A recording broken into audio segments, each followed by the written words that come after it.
Me duele ver las calles vacías, sin circulación, sin ruidos, aunque debería reconfortarme el ver a los gorriones, los mirlos y las palomas volando entre los pinos, pero eso no me consuela.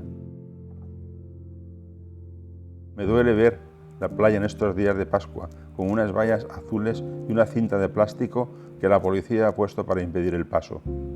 Me duele ver la plaza sin niños jugando, desierta, solitaria e indiferente, con las enormes puertas de hierro cerradas, encerrando la nada, como si fuera una jaula sin pájaros. Me duele asomarme a la terraza y no ver más allá que los árboles que parecen más frondosos en esta primavera extraña, y me duele no oír ningún sonido, ningún susurro, ninguna voz humana, y no ver a nadie como si estuviera frente a una película futurista en la que ha desaparecido toda la humanidad. Me duele ver en la televisión el trasiego en los hospitales, las enfermeras y las médicas abatidas, el personal de limpieza que no da abasto y los auxiliares corriendo por los pasillos enfundados en algo protector que se han confeccionado ellos mismos. Me duele el dolor, las lágrimas y el sufrimiento de todos esos que nada pueden hacer para más que confiar en la medicina o a lo sumo implorar a Dios. Me duele la tragedia injusta y las palabras necias de los políticos que solo añaden dolor al dolor. Me duele la muerte y sin embargo sigo creyendo en la vida.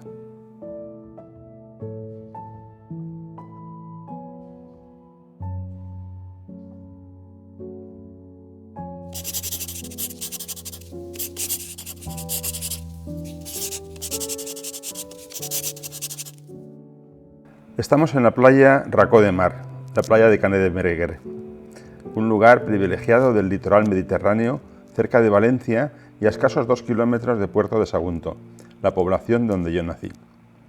En junio de 1985 vine a vivir aquí, a unos 300 metros de la orilla de esta playa, y esta arena, esta agua han marcado a menudo mi inspiración y mi reflexión en las mañanas de muchos días, mientras el sol asomaba por el horizonte. A esta playa le debo, sin lugar a dudas, todo eso que necesito para que el equilibrio se instale entre unas neuronas que no siempre son las más adecuadas. Por lo tanto, debo de estar agradecido a la naturaleza y a la vida que me ha traído hasta estas aguas. Bueno, lo que más me llamó la atención de José Manuel Pedrós fue la forma poética en que escribe. Y hay algo que me llamó muchísimo la atención. Que él, en el silencio de consolación, escribe como si fuera una mujer. Y no, eso no es común. Yo lo que más he leído de Pedrós, desde luego, ha sido la narrativa. Yo empecé con él, el primer libro que leí de él, su primera obra fue Que fa el romano, y es con ese con el que me quedo, porque luego los he leído todos los que ha publicado y algunos que no ha publicado. Y veo, es muy minucioso en el detalle, se entretiene mucho en el detalle, es muy, no lento en el desarrollo, sino que quiere que se capte bien. Él, antes de empezar la historia, se rodea de todas las escenas que tiene que vivir, entonces es muy descriptivo, mucho.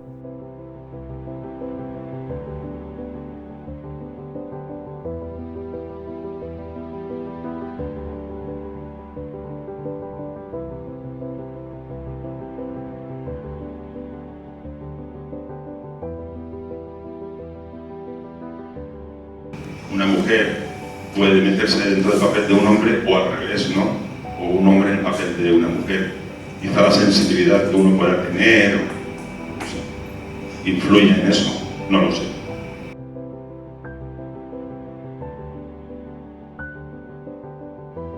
El idioma que usa, la prosa, además de ser poética, la prosa es muy florida, diría yo.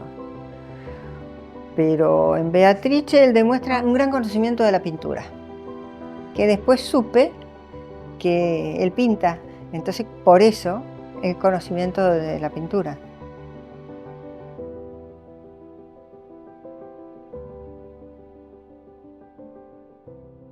Es curioso, yo no fui nunca un niño un poco movido, ¿no? Era un niño muy tranquilo. No solía salir a jugar con los demás y tal, me recluía en casa, y entonces mi padre me enseñó a leer y a escribir con 3 años, y a sumar y a restar, Cuando yo empecé a ir al colegio con 4 años, pues ya sabía leer y escribir y sumar y restar, cosa que los demás niños con 6 años no sabían. Entonces yo era un bicho raro. Y entonces, como yo me costaba hablar, me costaba expresarme, pues escribía. Mi padre guardó hasta poco antes de su muerte las cartas que escribía a los 4 años cuando me iba con mi abuela al pueblo. La familia de mi madre es de Albacete. Me iba allí al pueblo con mi abuela y mi abuela no sabía leer y escribir y entonces yo escribía las cartas. Escribía las cartas y se las mandaba para decirles pues cómo estábamos y tal. Entonces el teléfono tampoco funcionaba bien.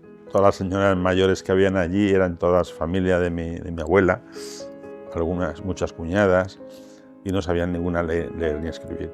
Pero le gustaba el rosario, y como allí no había cura ni había nada, pues yo con 4 años rezaba con ellas el rosario, y yo era el que dirigía el rosario y todos los... Con 4 años, imagínate la tragedia. Eso es muy curioso.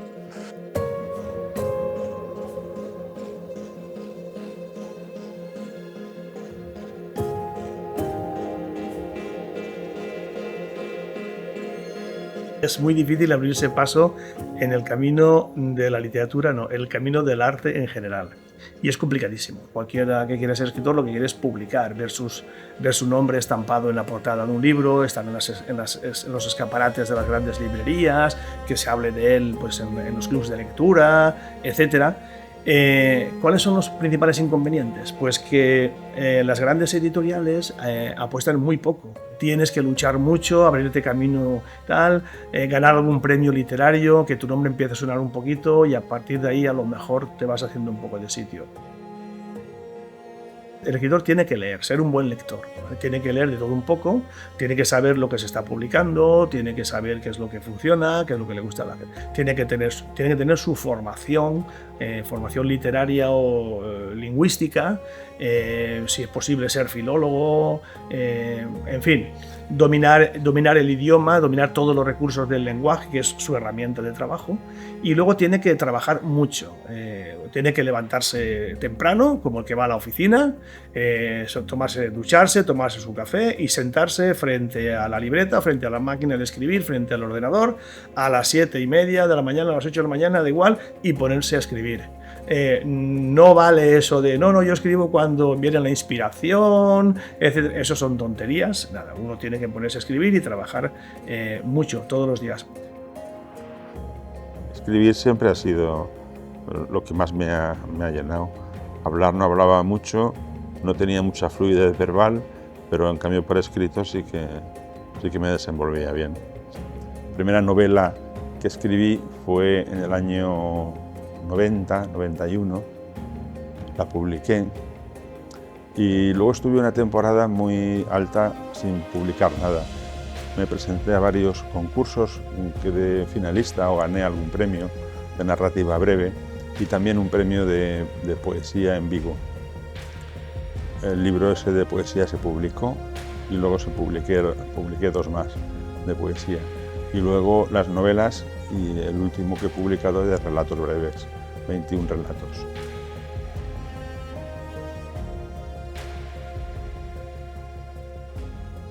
Me tambaleo y giro y vuelvo a uno y otro lado y me revuelvo. Y el sudor se me hiela en la garganta. Y los poros obstruidos dan cabida sucesivamente a nuevos sudores, a nuevas transpiraciones que la saciada o atiborrada piel repele. Y me acuchillan los fantasmas.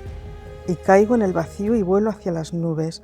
Y destruyo mitos y recompongo sociedades deshechas por gobiernos ineptos. Este es el poeta Pedrós, lo que pocos conocen.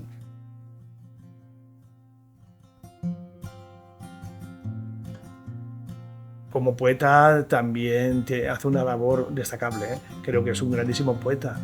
Tiene poemas de muchísima fuerza, es capaz de meterse en el corazón del ser humano y hurgar en lo que a todos nos conmueve, que son los sentimientos más profundos, lo que son nuestros anhelos más íntimos, y él lo hace muy bien, es capaz de emocionar, y eso en poesía a veces es complicado.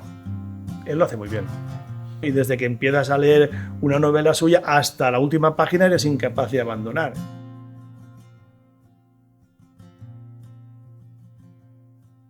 Hay veces que uno busca, como me lo ha manifestado José Manuel Pedroz, uno busca, por ejemplo, una trilogía. Él quería escribir sobre un pintor, un escritor. Bueno.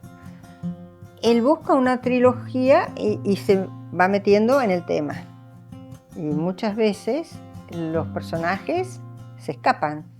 Y él también lo reconoce. De golpe, y cualquier escritor lo reconoce, ¿no? De golpe, el personaje uno empieza a escribir y es como si no lo escribiera uno. Es el personaje el que toma vida y empieza a escribir su propia historia.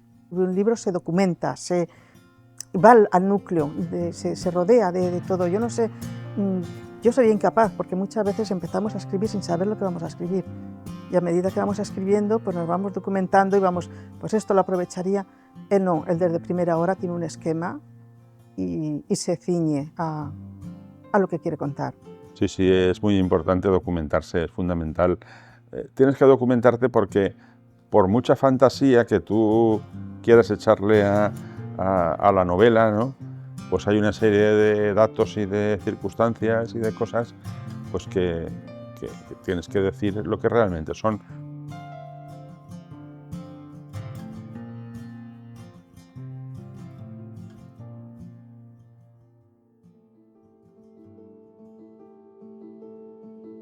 Esta es una parte del escenario fundamental de la novela En el ancho camino. Estamos en la Universidad Literaria. La Universidad Literaria es la Universidad de Valencia de toda la vida. Estamos en el patio presidido por Luis Vives y este es un escenario muy importante porque Juanjo Roig, digamos mi alter ego, estudió aquí económicas en la década de los 70-75. Ese ámbito, ese movimiento que se creó aquí era un movimiento importante porque estábamos muy politizados todos. Era el final, los últimos 5 años del franquismo y en económicas era donde estaba toda la raza de socialistas, comunistas y tal. Y todas estas aulas magnas, el aula magna, el Paraninfo, todas estas aulas, pues fueron testigos de aquellas andanzas nuestras. Cuando hacíamos alguna manifestación siempre nos replegábamos aquí a la facultad, porque aquí no podía entrar la policía, los grises no tenían acceso a estar aquí. Y bueno, fue muy interesante. Y todo eso es lo que de alguna manera se recrea en la novela.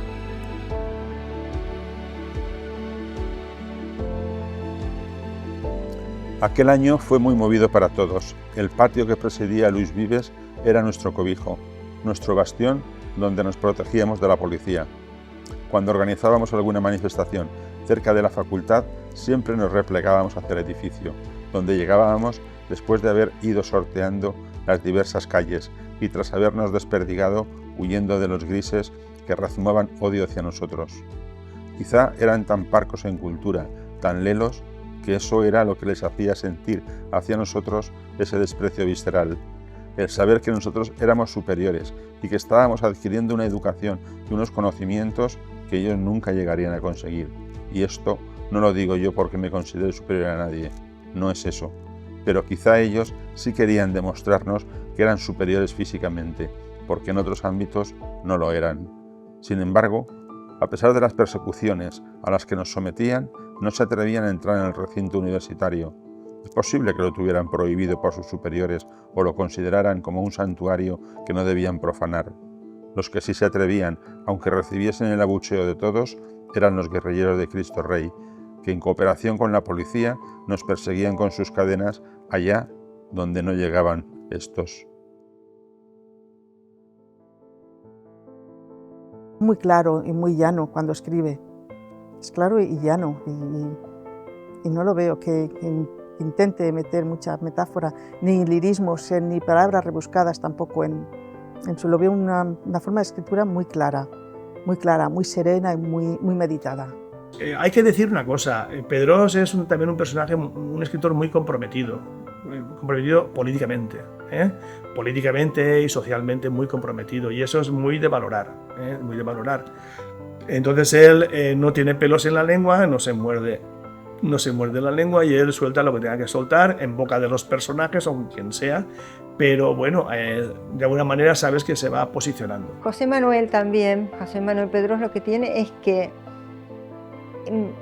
introduce en Beatrice, por ejemplo, sus pensamientos filosóficos y poéticos, y también sus pensamientos sobre arte.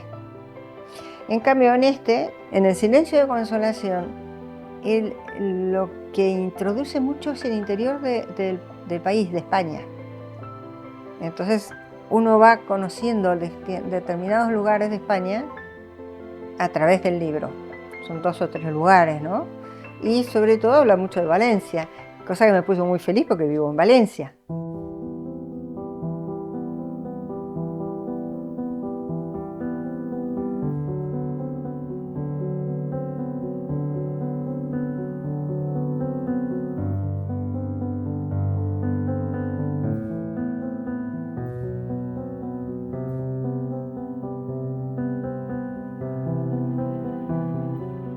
Pues estamos ahora en la calle Colón de Valencia, y en esta calle se desarrolla una parte muy importante de la novela El silencio de consolación. Los balcones de forja negra, son muy importantes porque una de esas viviendas fue la que me inspiró para la vivienda donde ella trabaja, donde Consolación trabaja. Aquí en esta calle transcurre la primera Navidad y la primera Nochevieja que Consolación recuerda. Todos estos escaparates que hace 30 o 40 años ya existían, pues son más o menos los mismos o muy similares de la época aquella en la que ella está aquí. Recuerda la historia tan diferente de su pueblo, un pueblo pequeño de Jaén, a Valencia en los años 80, que ya era una capital igual que ahora importante. Siempre intentas a tus personajes darles matices que a ti te gustaría tener. Eso creo que sí que a veces o muchas veces se hace. Me ha gustado mucho siempre la música, pero no toco ningún instrumento. Y el piano me ha gustado mucho. Quizás sea una de mis asignaturas que están ahí pendientes, ¿no? El saber tocar el piano. Y en esta novela me liberé de eso, porque el protagonista, aparte de estudiar económicas, toca el piano. Cuando él acomete una descripción, se nota los infinitos recursos que tiene para decorar el discurso. Es notable la destreza que tiene a la hora de estructurar su novela, cómo es capaz de introducir al lector de manera rápida, de manera ágil en el argumento de la historia que está contando, cómo es capaz de coger al lector del cuello, como se suele decir, y tenerlo ahí sentado para que no abandone la lectura. Es decir, es un lector que engancha con mucha facilidad y hasta el final de las historias.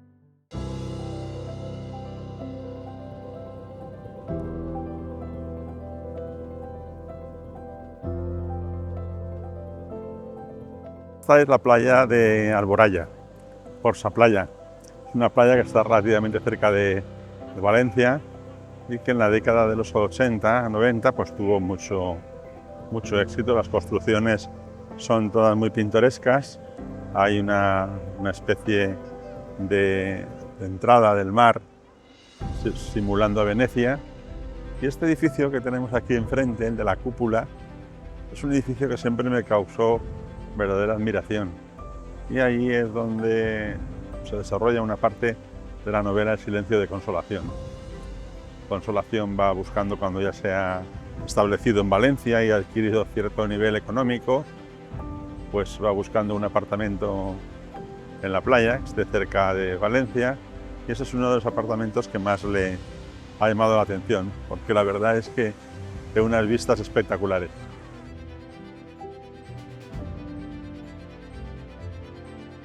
Una cosa que destacaría de él, pues la constancia, sus ganas de trabajar. Yo creo que ya lo he dicho antes también, la disciplina que se autoimpone. Él es muy metódico, lo veo así. Bueno, yo no lo he visto cuando estás trabajando, cuando él está trabajando no lo veo, pero es que yo lo imagino. Entonces lo veo muy metódico y sí, eso es una cosa que destaco y que me llama mucho la atención de él. ¿Cómo puede sacar el tiempo? Es capaz de meterse en el corazón del ser humano y hurgar en lo que a todos nos conmueve. Es algo así como un todoterreno literario. Sin embargo, Pedros es capaz de conmover hasta las piedras, yo creo.